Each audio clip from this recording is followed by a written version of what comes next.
Today, we are unpacking two studies. One of them is pointing to how consistent, meaningful helping and volunteering contribution within a social engagement is linked to better cognitive health over time.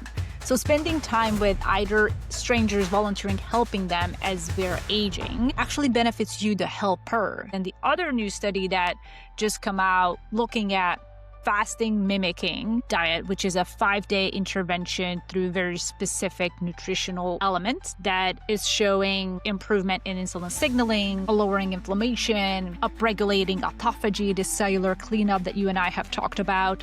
So leading to various metabolic health benefits and also, of course, brain health benefits as well.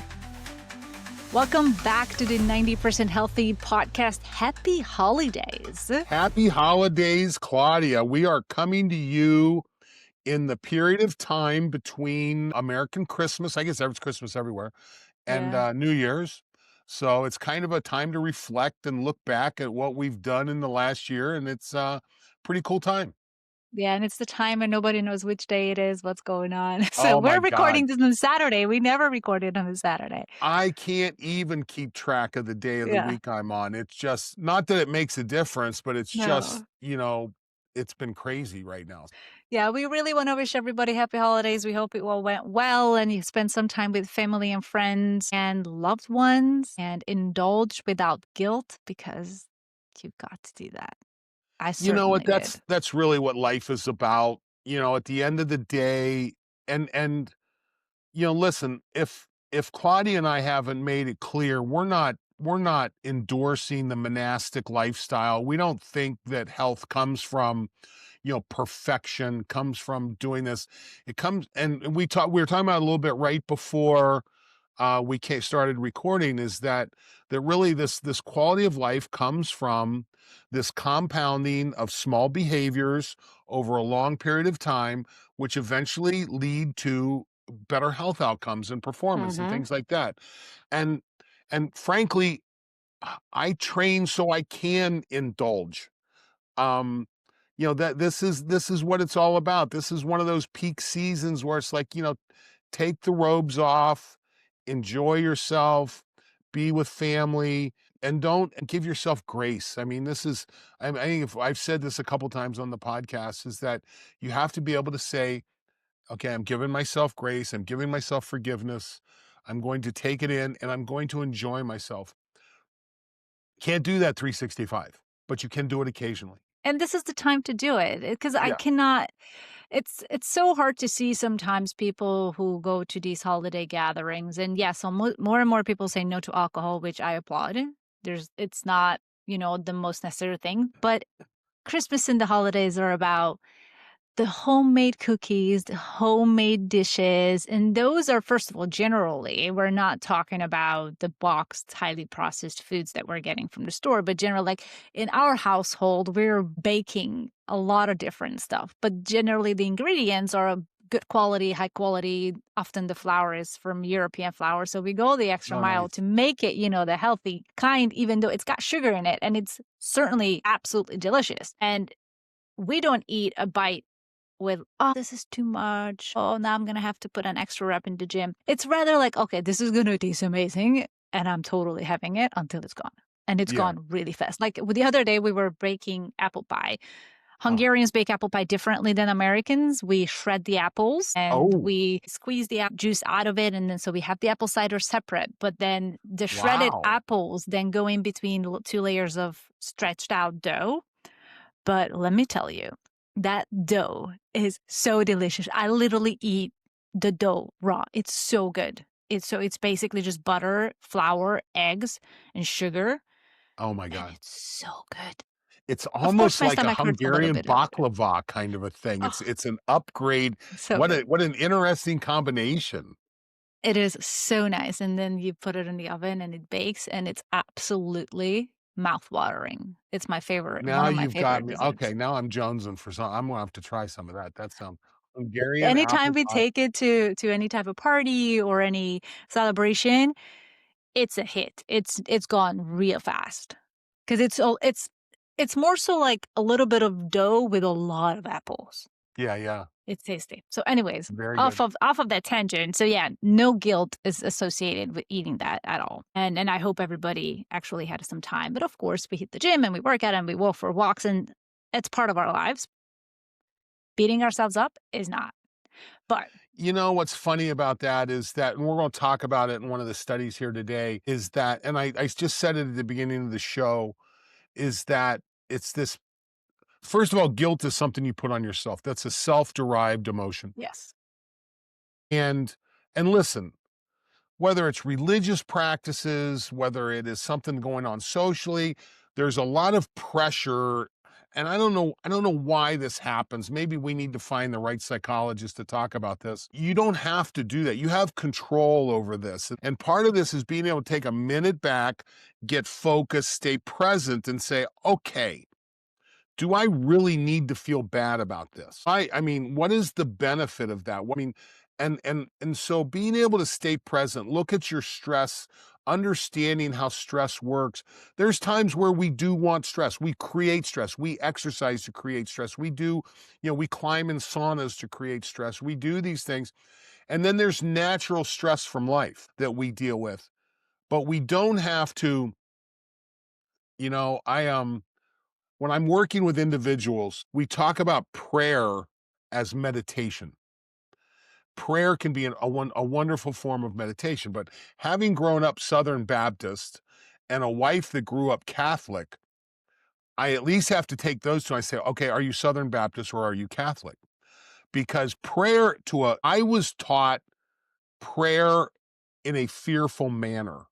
Mm. You prayed because you were fearful of what was to come. And I've sat through enough Catholic ceremonies now. Catholic guilt's a real thing. And I talk about the fact that, listen, if you pray for peace and love and forgiveness and happiness and these kinds of things, and that's a very meditative process. Yeah. But I'm not praying for fear, and I'm not praying for regret. I'm not praying for, I'm for guilt. I'm not praying for the future Hmm. and thankfulness and Yeah, gratitude. lovingness and gratitude. And I think there's a lot of these practices that can get twisted, that we simply have to kind of pull them back. Let's take a look at how is this impacting me? Because if it's not impacting me, if it's creating stress, it ain't No, there's only certain types of stress, small pulses of stress that actually give you right, benefits. right. And it's part of what we're going to talk about today in one of the studies. So today we are unpacking two studies Yes. that one of them is pointing to how consistent, meaningful helping and volunteering contribution within a social engagement is linked to better cognitive health over time. So, spending time with either strangers, volunteering, helping them as we're aging actually benefits you, the helper. And they looked at about 30,000 people over time, over I think a 20, 30-year period of time. And it's a really interesting outcome. So, that's one of the new studies. And the other new study that just come out looking at fasting mimicking diet, which is a 5-day intervention through very specific nutritional elements that is showing improvement in insulin signaling, lowering inflammation, upregulating autophagy, the cellular cleanup that you and I have talked about. So, leading to various metabolic health benefits and also, of course, brain health benefits as well, because once your metabolism works better, the metabolites aren't destroying your brain. Hmm. So, two studies that are super interesting, and we wanted to bring this to the forefront for our listeners to understand how short interventions within your diet can have long-term benefits. And especially that we're going into January and people often make these insane dietary changes that obviously don't last. I mean, a 5-day intervention has a lot of benefits that I've done this 5-day specific diet. I mean, it Hmm. was sponsored by the company, so I get it that it could be a little bit biased in terms of outcome. But the other piece about the volunteering and just helping not just close friends and neighbors, but also strangers down the road. And I think there's a fine line between helping to a point of this is stressing me out than helping with the joy of helping the other person overcome a challenge, which, if Right. you think about it, triggers your problem solving parts in your brain. Like you are actually figuring stuff out. And as you're aging, the more you practice problem solving, cognitive different practices, then obviously it's Mhm. going to keep your brain alive and online Mhm. for longer. So, two studies that we're looking at, and yeah, it's interesting. And we go back to this because what's really important, because both of these have relationships back to cognitive performance. And we've spent a lot of time talking about the body from the neck down. And this is really okay from the neck up, what's going on. Because I had the opportunity this week. I went down to my old high school that I went to. I've not had a chance to do this in nearly 35 years. And there's a big wrestling tournament at this high school. It's called the Barnesville Invitational. And this was a really big deal back in the day. And I had a chance to go back 35 years later. Really, listen, I was going back to see old friends, and unfortunately, I'm moving up the spectrum enough to the fact that a lot of my old friends weren't there anymore. They're just not involved with the tournament anymore. But I got to go visit some friends in Barnesville where I grew up. And what's incredible is that, and we're going to have a guest on the podcast, Dr. Tommy Woods, talking about the stimulated brain. And but it goes back to, why do we care about this? And what's so important about cognition and cognitive performance? Klaudia, someone can lose a limb and it changes how they live, but it doesn't change who they are. And you can lose all four limbs. I mean, there's people that have been through horrible accidents, horrible warfare outcomes, and but they are the same person. They just have less Yeah. limbs. Yes. But when there's a problem from the neck up, when we have a loss of cognition, whether it's through Alzheimer's or Parkinson's or any of these things, um, it changes who they are. This is one of the things, and this is one of the things we're going to work hard to trying to preserve who you are at the core. And these are such key elements in this, and so that's the reason we're kind of focusing on this today. Yeah, and the study, I just went back to look at it. It was looked at over a period of 22 years. That's awesome. Individuals who are, within their like thirds, and which is when the time of right. Some people who are not living the healthy life, they often starting to develop cognitive decline, starting to develop signs of Alzheimer's, Parkinson's, etc. So it's interesting how engagement, and they looked at both volunteering as a formal practice, but also looking at helping out friends, neighbors, family members, which is really cool because we often think that sometimes taking care or just helping our family is just a chore. But if you look at it this way, it actually helps your No, brain. yeah, It helps. helps. Yeah, and at the end of the day, now listen, I've got some family members that I don't want to have anything to do with. Okay, so it We all doesn't do. mean you have to help everybody, because there's some family members you get involved with, and it creates an ungodly amount of stress and guilt Yes. and problems. So we're not saying that you have to, go into the lion's den. Yeah. What we're saying is that, just the act of giving, the act of working in community, the act of volunteering has benefit, and it looks like that benefit's significant. And it's not only cognitive, and I think part of it comes down to the neurotransmitters that you and I talk about. There are poor ways to get a dopamine hit, like different substances, but Yeah. then there's the healthy way to get the dopamine hit, in addition to the oxytocin and the serotonin, which are those happy hormones that really feed your brain Don't in a forget my positive buddy way. anandamide.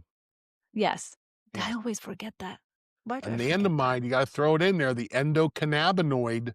Yes. So, yeah, we've talked about that too. Yes, you're exactly right. Yeah, this is, and again, not the huge hit. It's not like, going in volunteering. It's not like drawing up a line of cocaine. Not that I've ever No. drawn a line of cocaine before, but it's not that same level of dopamine, but it's just that little hit. It's that little bit there. It's that compounding of the, you know what, in sport we call it the aggregation of marginal gains. It's putting together the group of all the little things that end in a difference. Yeah. Um, and this is definitely one of the things that fits in that category. And when we're looking at our society with dealing with insane loneliness and just lack of social connection and lack of purpose, helping and volunteering can give you that sense of reason to be here, the Mhm. reason to do something good. And it shows up in your cognitive health, in your physical health. It's various cognitive stimulation. And then it really just builds that resilience and makes your brain work in a way that I'm solving a problem. It's not for myself, but for this other person. And I'm seeing them Mhm. happy. And that fills me with a lot of joy. I mean, I remember when just recently my mom moved and I was putting together a ton of furniture. And as much as it's a pain in the ass to just do handyman stuff, Mhm. once it's done, it's just so rewarding. Yeah. And I'm like, this is so great. Like, she could have done this without me. It is so nice, and there were days when we had a few different friends come along and help, and it just became a social thing. We ordered food, we hung out, we helped. It has that, like, tribal aspect Yeah. that we So forget. no, yeah, and the point. So, again, like you said, this was a big study over 22 years, 31,000 people in the study. Um, and they looked at behaviors as it related to, did the behaviors improve better cognitive function? Did the behaviors slow cognitive decline? Did the behaviors improve mental health outcomes over time? And I'll tell you, I've talked about it on the podcast before. 4 years ago, almost 5 years ago now, my mother, who at the time was 85 years old, moved back in with Laura and I, and Jacqueline at the time. And my mother had stage 4 cancer. And this was 20 years past when she had had a breast cancer incident. Mhm. And she had done well for 20 years, but she developed this cough, went in and had the x-rays and got it worked up, and all it turns out she has cancer in her lungs, her bones, her, all over. And mom looks at me and says, I'm not doing this. I'm not doing chemo. We're going hospice. I've led a good life. I'm ready to go. Well, Mm. the blessing was, now, first of all, she went through this with very little pain, and that was a blessing. But my mom was cognitively sharp till the very end. And that was a true blessing. She and I spent a lot of quality time together, probably more time than we'd spent together in close to 30 years. But she was living in our house. I happened to work from home. So I was in with my mom, and, and this took nearly 6 months for her to pass. But it wasn't, I knew who I was walking in to talk to every day. That was never a question. And again, if I think about my mom and the things that she did, she was a registered nurse. She was always involved with things from the hospital, always. Yeah. And it's those little things that would keep us going, that are going to keep us sharp and really make that third. And what Dr. Peter Attia talks about, that terminal decade, that last decade of your life, what's it going to be? Are you going to be in a room where you don't know who anyone is and tubes hooked to you? Or are you going to be engaged, cognitively moving along, doing that? That's where it really comes down to. And this was a study that really backed this up very nicely. And it was interesting, I just thought of something as you were talking about your mom. You know how, or at least I've seen it in my grandma, that one thing that I think also keeps that demographic sharp is when grandkids come around. Oh, Because all of a sudden you feel, and I think feeling useful in that age is really something that they really want to have as something to hold on to. sure. And when grandkids come around, all of a sudden there are new different problems that you're going to have to solve as a grandmother, and help your daughter or son, and just really help the family be part of that village of raising that child, Sure. that baby. And I think this, not directly but indirectly, can really connect to this study, because I think it does stimulate cognitive uh, problem solving, executive function in different ways when a baby comes around, and all of a sudden, as an elderly individual, you're now involved and you're doing things and you can't just slow down. Well, and it goes both ways. This is that role of community and kind of the things that we're struggling with in society today. Listen, there's an interesting discussion going on the idea of women nearly live half of their lives beyond menopause. Nearly half, at Mhm. least a third. Yeah. Why? What's the value there? I mean, because we think evolutionary, our value is making babies, protecting babies, raising food, expanding the. So when a female lives beyond that menopausal time for so long, what's the benefit? I'll tell you what. When we had Jacqueline, it's easy. Well, I got to be careful. We were in help to have a baby for nearly 2 years, and we finally got Jacqueline. She comes along. She's born. There's some people that I mean, they look at each other and they're pregnant. Um, Yeah. that wasn't us. But get the baby home, and you're trying to figure things out, and you're working your way through it, and you're trying to do all the right things. So we get Jacqueline home, and we were struggling a little bit with breastfeeding. My mother walks through the door like freaking Mary Poppins, drops her bags. Our bedroom was on the third floor of our house at the time. Comes up. Laura was struggling a little bit with getting Jacqueline to latch on. She Mhm. hands Laura a beer, says, "Here, drink this." Um, and then all of a sudden, boom, boom, boom, here Jacqueline is breastfeeding. Just bang. Oh, Because that's because cute. apparently that little bit of alcohol helps her milk come down. There's a little bit of an oxytocin release that goes with that. That was valuable. That was incredibly valuable because neither of us with multiple degrees knew that if you drank a beer before you breastfed, it helped. Okay. Yeah. That was institutional knowledge coming through. That was tribal knowledge coming in. And there were several things that happened that were just incredibly beneficial. So yeah, having that tribe involved and giving back and forth, and there's value. I'm a third person now. I bring value. There's things I've seen, there's things I've done, literally that you're not going to see in the literature or your doctor's not going to tell you. There's just experience. I was down at the wrestling tournament. And someone asked me a question. I said, well, there's this particular style of wrestling that I was particularly good at. It's called using underhooks. And it's kind of a lost art right now. But one of my high school classmates' grandsons was wrestling Mhm. and had a quick little conversation and brought a little bit of benefit. So, you know, Nice. engaging the entire tribe is important. There's knowledge here. Don't think you have to know it all. Don't think you do know it all. Engaging the tribe can be really important. And this is just one of those ways that there's benefits both ways. Not only does it put something into your knowledge bank, but it takes something off your stress score as well. Yeah. That is so true. So, Very in the study, interesting. core findings regular volunteering was associated better memory and executive function, lower rates of cognitive decline. And again, I think that as you look at these populations and Klaudia, I mean, you're starting to flirt with it, you're I'm solidly in the middle of this. I'm now going back and I'm seeing the effects of Alzheimer's. I'm seeing the effects of Parkinson's on people that were robust humans when I was in my first third, second third. Um, and man, I'm telling you what is kicking people's asses right now.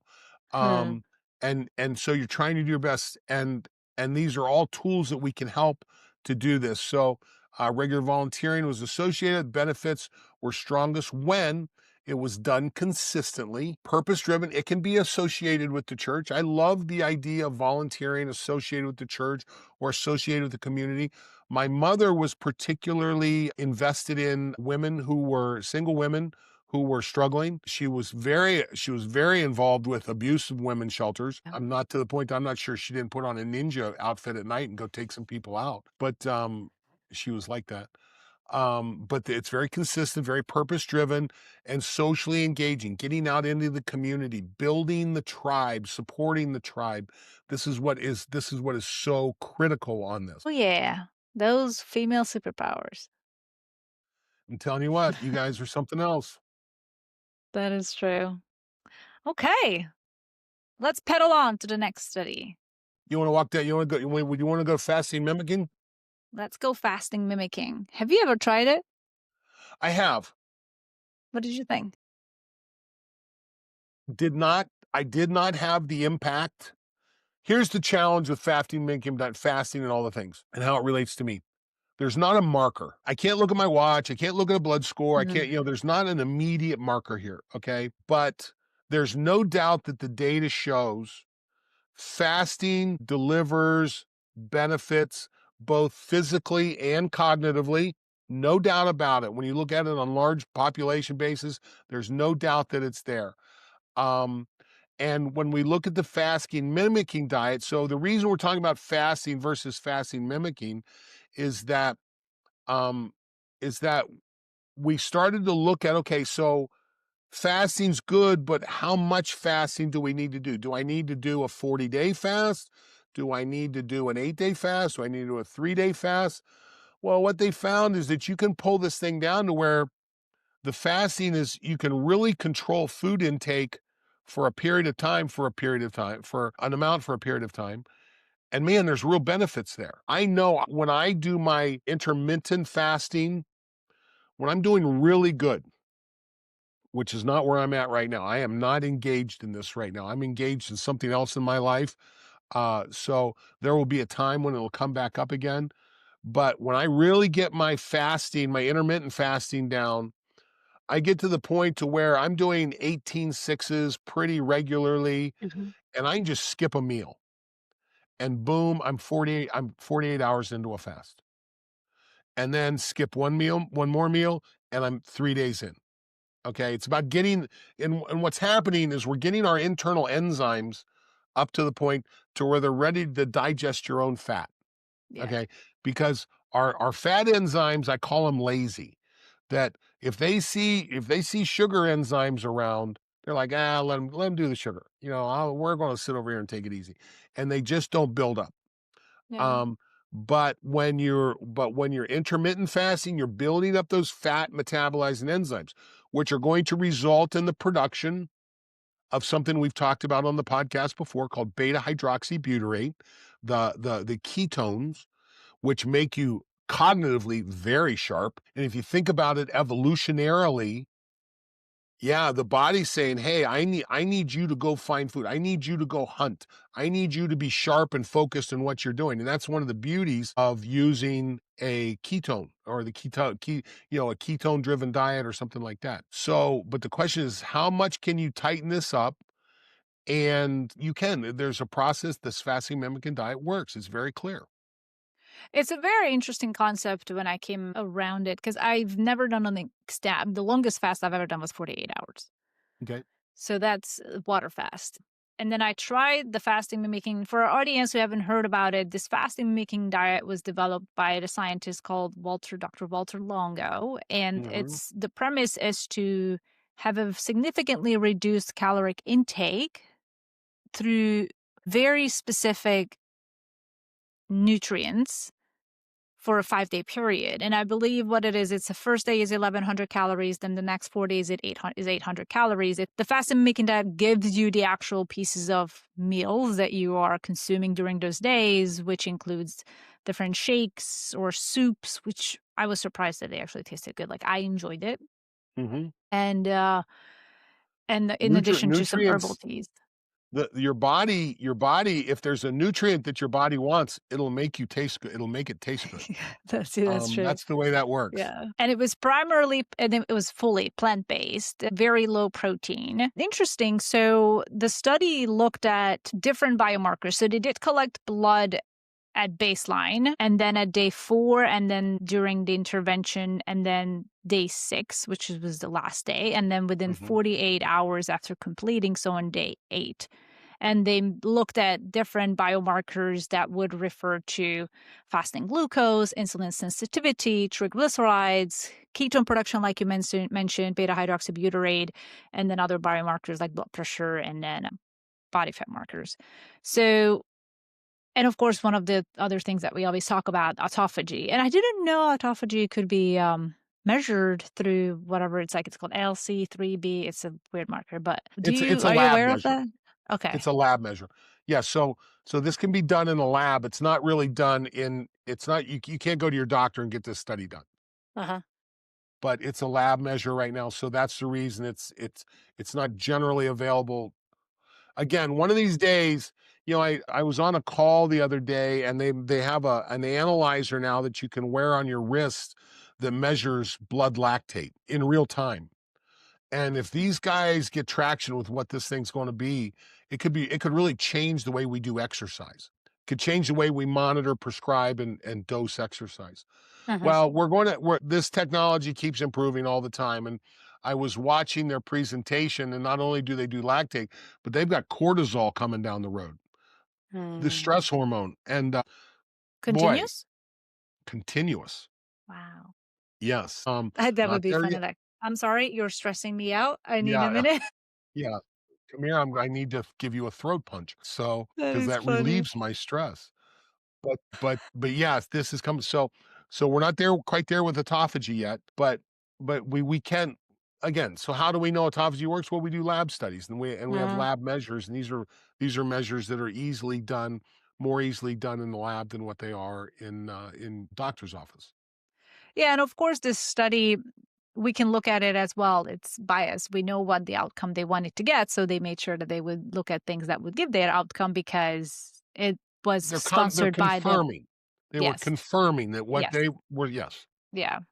Yes, I mean, a lot of it's nice that companies are starting to and have a lot of well-established companies do a lot of clinical studies to back up whatever they are marketing initially. Hmm.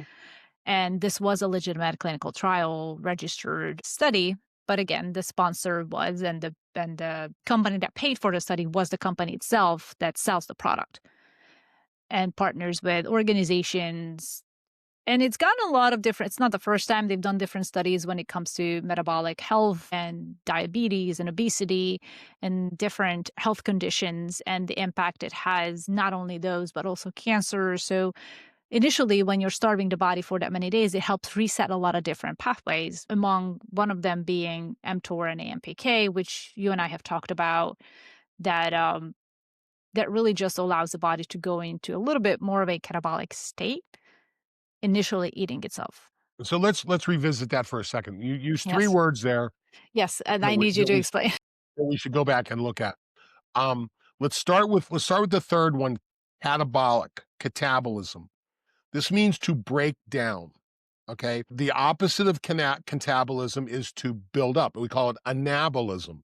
So you've heard of anabolic steroids. They are steroids that help you build.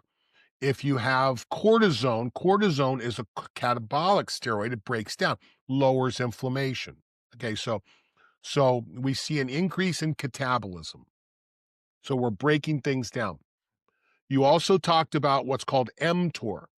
So mTOR is a little protein that lives in our cell that detects, uh, that tells the cell, hey, there's energy available. Let's go ahead and build. There's proteins available. There's energy available. Let's go into build. So mTOR triggers anabolism. When we are fasting, we tend to be more catabolic and we lower mTOR. Now, so let's tie those two to another word we talked about a little bit called fasting. When we're fasting, we're lowering the impact of food, we're lowering the impact of carbohydrates and proteins in particular. mTOR sees that and says, because our body doesn't like to be catabolic and anabolic at the same time. It wants to switch one way or the other. We're either building or we're harvesting, but we're not doing both. So, and then the third thing that you talked about was called AMPK. When we look at AMPK, another one of those sensing hormones, one of those sensing proteins, and hormones come in different shapes, but it's one of those sensing hormones that is going to tell the body, am I in a building mode right now or am I in consumption mode? So I just want to go back and make sure that everybody knows. But this all goes back to fasting. When we begin a fast, we particularly lower the impact of carbohydrates, which influences the cell through insulin, or it's going to lower protein sensing enzymes, and so it's going to see those lowers. mTOR is going to go down. It's not going to make as many proteins. It's going to say, okay, I'm going to shut down for a little bit. So the body's going to go out and grab what it needs. Inside the cell, we trigger this process called autophagy. Autophagy is going to start to look inside the cell and say, "Hey, what in here is not valuable right now? What's not working right now?" Because when our cells make a protein, they don't make them all correctly. Sometimes they mess one up. And if that protein's not right, it'll just sit there in the cell. It won't go anywhere. Well, with autophagy, it creates this little vesicle that goes and surrounds that and digests it back down to its component parts, spills those back into the cell. So the cell now has what it needs to run on. And that cleaning process, as we see an increase in autophagy, we see an increase in longevity. We see an increase in health. Autophagy is a very health-giving process. Hence, this is why fasting is part of every major religion on the face of the earth. We may want to fight about everything else that we talk about, but when it comes to fasting, we all agree. It's all important. Okay. So just a quick little review on that. I just wanted to make sure that we didn't get lost in the shuffle and bring the audience along with us.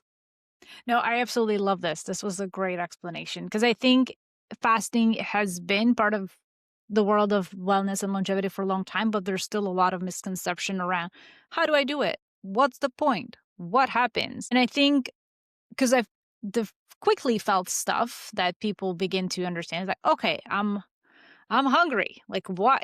There are a lot of things that are happening when you're fasting that is telling your body something's different, like you're not consuming as frequently as you used to. And of Sure. course that will confuse your sort of different hormones and different signaling pathways because like, okay, this is not what I'm used to. Give me food. But then once you override that need, which isn't really a Right. need, but just like a craving, then the body can go into, okay, I guess I have a lot of stuff I can deal with and repair and break down. And then that's why often what they say within the first 3 days of this 5-day fast are the hardest. The third day Mhm. tends to be the hardest at that 72-hour mark. And I think it's the enzymes.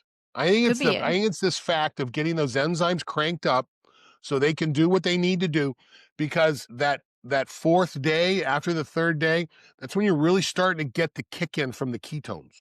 Mhm. And all of a sudden the brain's getting sharp and you're feeling good. This is what getting those enzymes. That's and I don't think listen, I think that let's go back to the foundation of our podcast. Why Yes. are we doing this? We live in an environment that is not what we evolved in. It does not match our DNA. And in one of my presentations, I have a slide where it has, and we talk about living in, I've talked about us living in aquariums. Well, our aquarium, we are swimming in sugar. Okay. There's no two ways about it. And Yeah. again, going through this last holiday, while I talk about, we started the podcast talking about indulging in the holidays. I've had a little bit of a gift that I've had the flu for this holiday. I have not been consuming the way I normally would. And sugar looks awful to me right now. Okay. Yeah. There have been several sugar based things that have come across that in a normal year I would have gobbled right down. I haven't touched them. Okay. Mm. And the other, let me not go off on a tangent here, but, yeah, getting those enzymes cranked up, this regular process of limiting our time consumption, going to an intermittent fast, trying to get to that 18-6, meaning I don't eat for 18 hours, I only eat for 6 hours.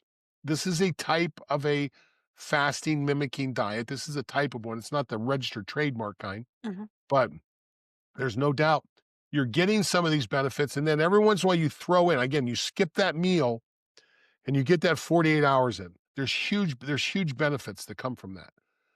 And Oh, so this is why we keep talking. Have we done a podcast on fasting yet? I was I trying don't to think think we about that. I think we need to do one where we I dive into some of the research and really bring a more comprehensive Yeah, I view don't I on don't think that's a bad idea, but maybe again, maybe the going for sometime around the new year because people probably want to do all kinds of weird diets. And I think if you just reset with like a FMD, a fasting mimicking diet, I think that just gives you like, okay, I'm gonna have my mom do one because she's been like, yes. feeling like inflammation. I think she's got candida, and I think this is a good start to get her into just like Yeah. cleansing. Clean out the cabinets. Yeah. That's the other trick. Okay. If Don't you have when you it bring this, accessible. yeah. Okay, you got to turn it down. And there's tricks on this, but my point is that you're limiting glucose. Everyone needs to limit Yes. glucose. Yes. Okay. You want to make Yes. American healthy again? Stop Yes. selling sugar in fluid. Okay. Yes. Step one. Good luck on stopping that. But that's step one. Limit glucose. Limiting glucose is going to improve insulin sensitivity. Okay. Insulin sensitivity is associated with any number of disease processes. You're going to, and this is what we saw with the applications of the FMD. You saw ketone production. We see this improved cognitive production through the presence of circulating ketones. We see lowering of triglycerides, which are going to be consistent with improved cardiovascular health. You're going to see improvement in blood pressure. You're going to see improvement in total body composition, increased lean mass, lower of body fat. These are all improved metabolic markers that come from that fasting mimicking diet that literally, and I hear people talking about the demonizing diet soda and so forth. Listen, if you have a choice between a full sugar soda and a diet soda, drink the diet soda. Okay. Mhm. If that's the first step to transitioning off, then do it. Then slowly work your way to other things. I'm sitting here guzzling tea this morning because again, I'm finishing up about the fifth day of the flu. This is what's so important about this, but getting those sugar levels down wind up being so critical. Bless you. Thank you. And again, the secondary part of this, the activation of that autophagy. Autophagy is so important. It might be interesting for us to do a podcast on the 12 hallmarks of aging. Oh, yeah. It That's it's it gets a lot of rabbit holes. I don't even think we can oh my handle God. the 12 in one episode. We have to 6 and 6 'cause I it's swear to God, we could heavy. do a weekly podcast just on the 12 It's on just it's seriously it's an on amazing it's an amazing paper. But yeah. there's no doubt you can't live optimal life. You can't live 90% healthy without having some element of fasting driven autophagy in your life. It's as important as exercise. Yeah, and I know we've talked about adding, spermidine to induce into autophagy, but to the point where that you get from actual fasting, I don't think spermidine can do it on itself. No, I no. think maybe like if you take spermidine supplement with your last meal, then maybe you can extend that autophagy boost beyond just what the no food period would mean.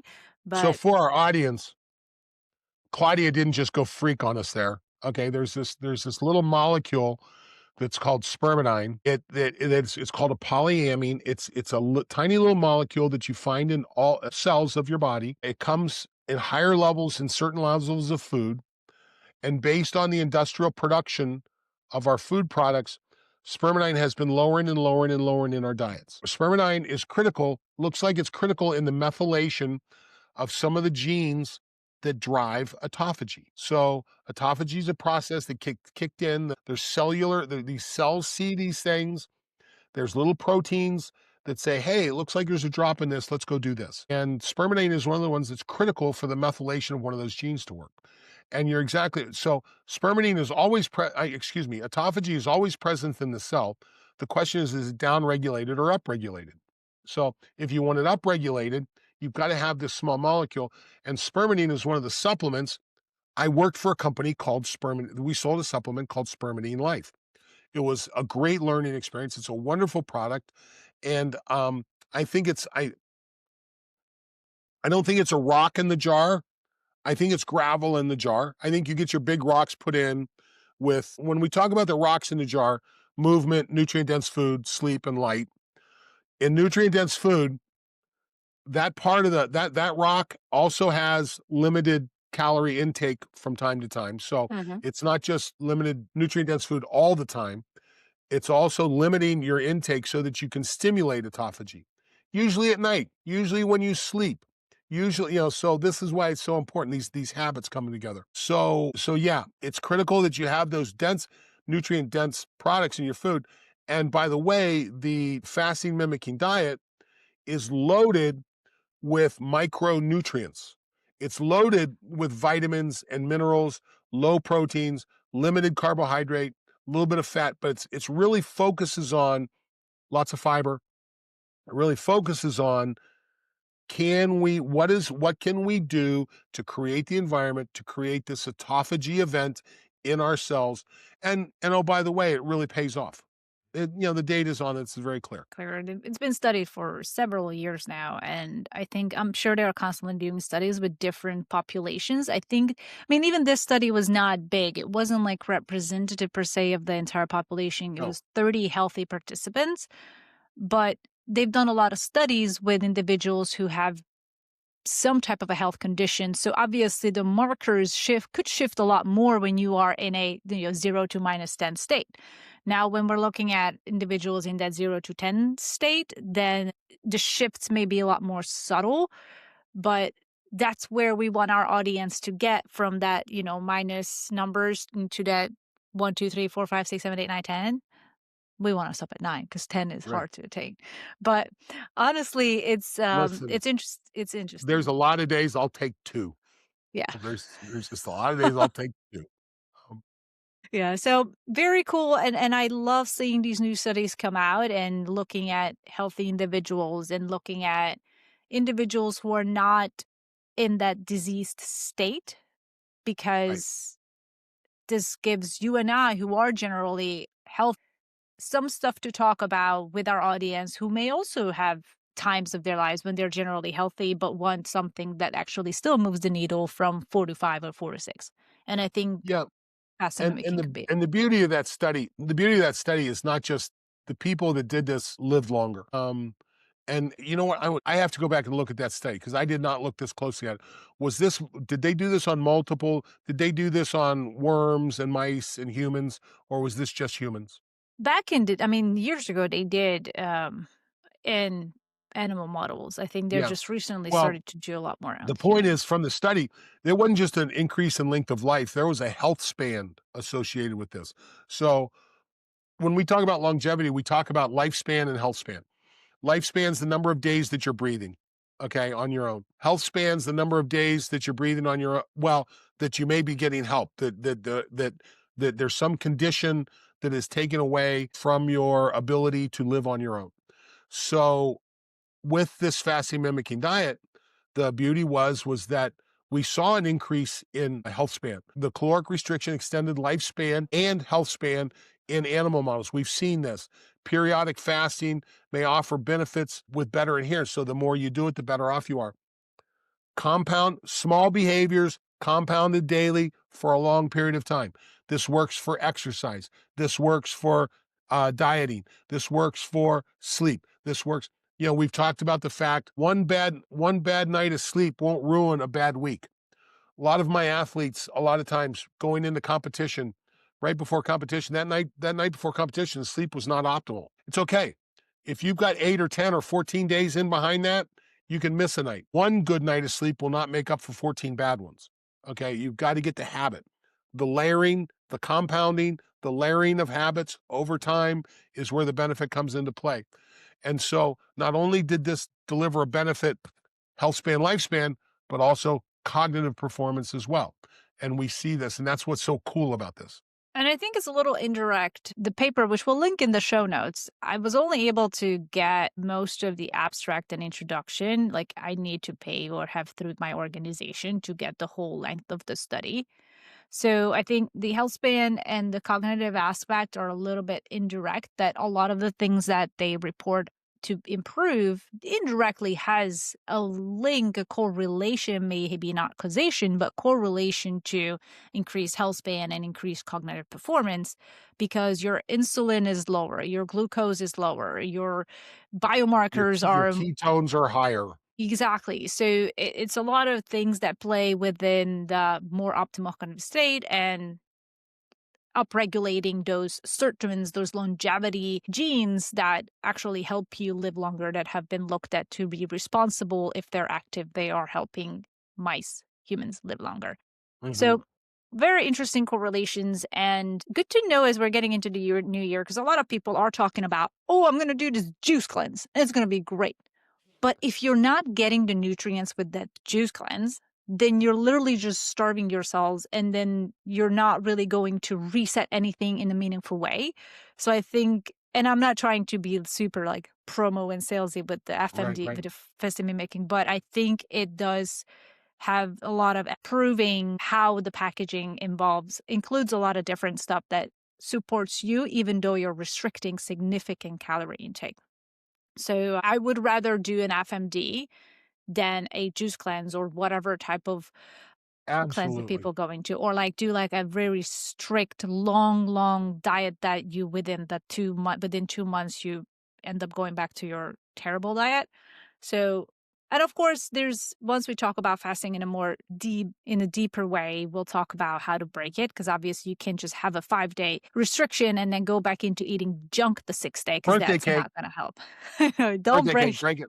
do Yeah. not break your fast with a birthday cake. There are strategic ways to do it right. And personally, I tend to feel really good on that end of the 5th day and leading into the 6th day when I refuel. That's when my brain really turns on. Or at least Hmm. I've only done it like 2, 3 times, and that's what happened. And I still feel really hungry on day 4. And then day 5 is when my body's starting to really adapt and perform without me constantly being hung up on I'm hungry. Yeah.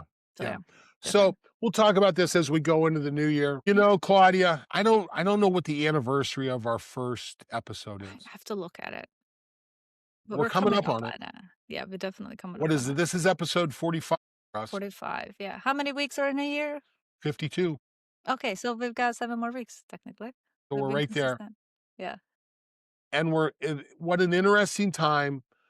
I want to tell you how grateful I am for the fact when I sent you that note that day, he Yes. said, "Hey, take a," and for the audience, I was driving across the country and I listened to Kara Swisher and her podcast Pivot, and Scott Galloway, Still got away.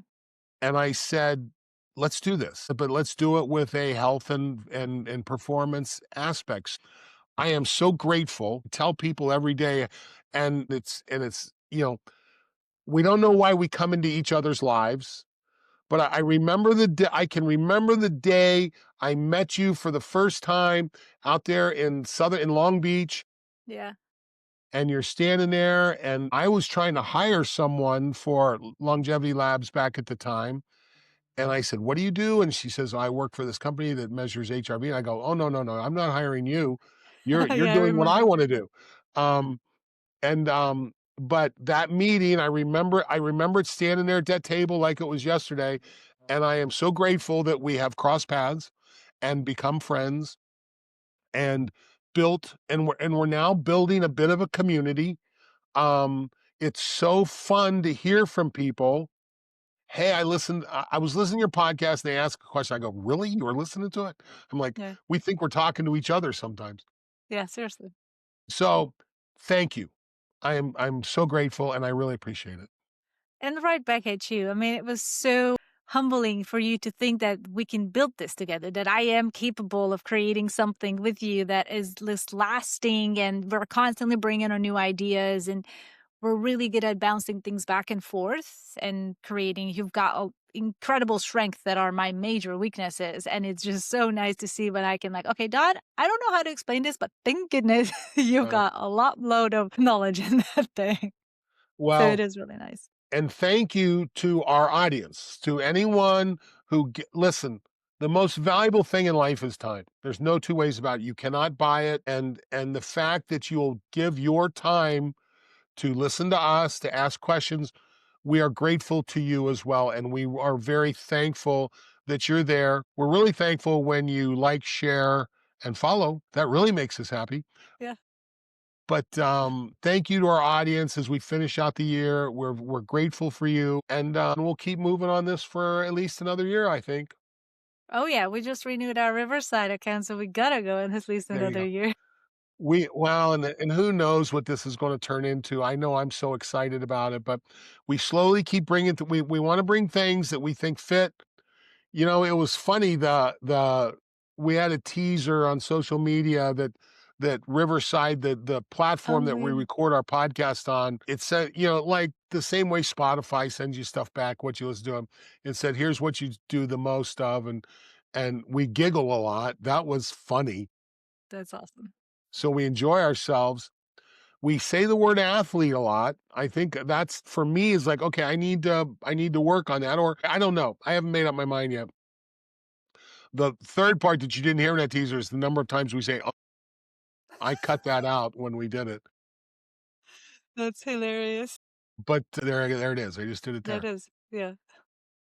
And again, but I am grateful for those who listen. Thank you. If you have questions, please hit us up.